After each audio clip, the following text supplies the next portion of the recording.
Hi friends, welcome back to Gomes World. இன்றைக்கி நம்ம சேனலில் என்ன பார்க்க போகிறோம்னு பார்த்தீங்கன்னா சூப்பரான கருவாட்டு குழம்பு தான் பார்க்க போகிறோம். இதே மாதிரி கருவாட்டு குழம்பு நீங்களும் வச்சிங்கன்னா வேறு லெவல் டேஸ்ட்டாக இருக்கும்.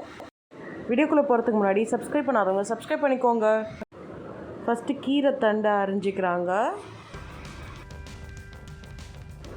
தக்காளி 1/2 கிலோ ஆல்ரெடி வெட்டி வச்சாச்சு. கொத்தமல்லி கருவேப்பிலை எடுத்துக்கோங்க.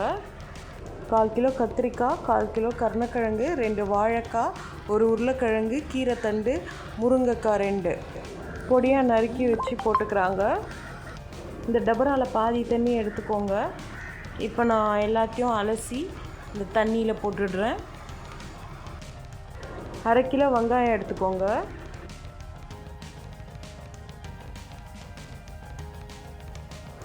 இந்த டபராவை அப்படியே அடுப்பு மேலே வச்சுக்கலாம். அடுப்பை பற்ற வச்சுட்டு 1/2 கிலோ வெங்காயத்தை அப்படியே போட்டுக்கலாம்.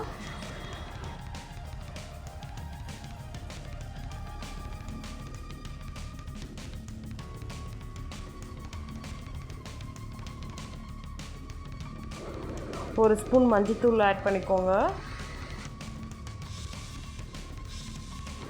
8 கைப்பிடி குழம்பு மிளகாத்தூள் போட்டுக்கிறாங்க.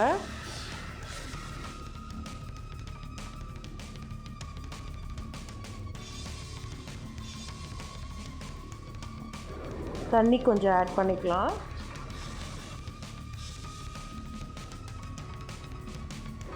இப்போ அரிஞ்சு வச்ச 1/2 கிலோ தக்காளியை நான் உள்ளே சேர்த்துக்கிறேன்.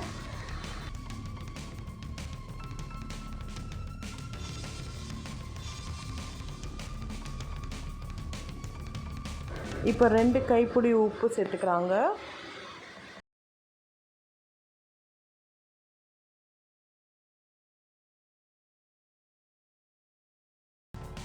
மறுபடியும் தண்ணி ஊற்றி முக்கால்வாசி வர அளவுக்கு குழம்பு வச்சுக்கோங்க.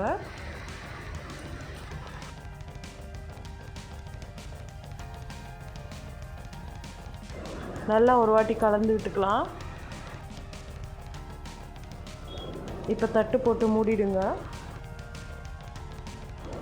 இப்போ ஆப்பிள் சைஸ்க்கு நான் புளி எடுத்துக்கிட்டேன். குழம்பு வைக்கிறதுக்கு முன்னாடி இது ஊற வச்சுருங்க.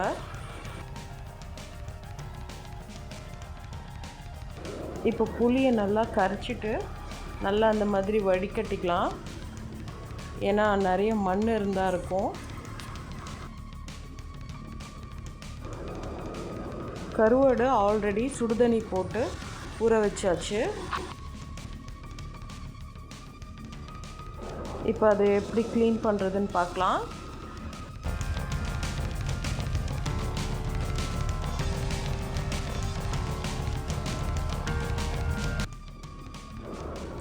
மேலே வெள்ளையாக அந்த மாதிரி இருக்கும்.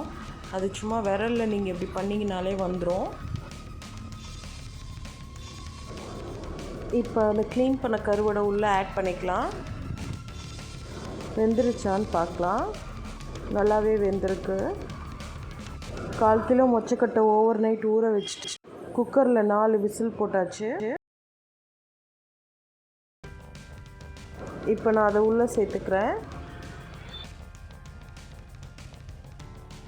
புளி ஆல்ரெடி கரைச்சி வச்சாச்சு இல்லையா, ஸோ அதை வடிகட்டி ஊற்றிக்கலாம்.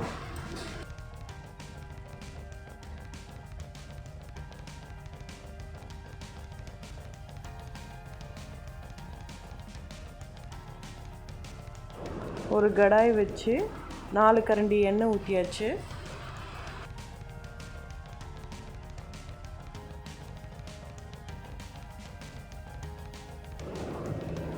கடுகு உளுத்தம்பருப்பு போட்டாச்சு. வெங்காயம் பொடியாக நறுக்கி வச்சதை போட்டாச்சு.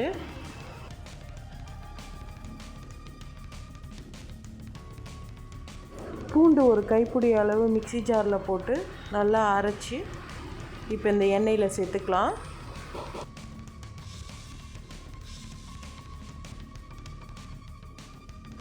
கருவேப்பிலை கொஞ்சம் கிள்ளி போட்டுக்கலாம்.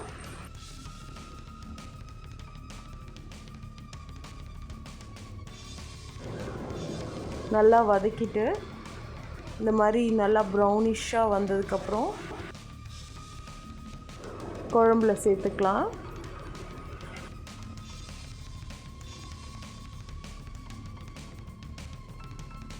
இப்போ நம்ம கடைசியாக கொத்தமல்லியை தூவி விட்டு கொதிக்க வச்சுக்கலாம். இப்போ நம்ம கருவாட்டு குழம்பு சூப்பராக ரெடி ஆகிடுச்சு. இதே மாதிரி நீங்களும் உங்கள் வீட்டில் ட்ரை பண்ணி பார்த்துட்டு எங்களுக்கு லைக் பண்ணுங்கள், ஷேர் பண்ணுங்கள், கமெண்ட் பண்ணுங்கள், சப்ஸ்கிரைப் பண்ணுங்கள், கூடவே இருக்கிற பெல் ஐக்கானை கிளிக் பண்ணுங்கள். பாய், தேங்க்யூ.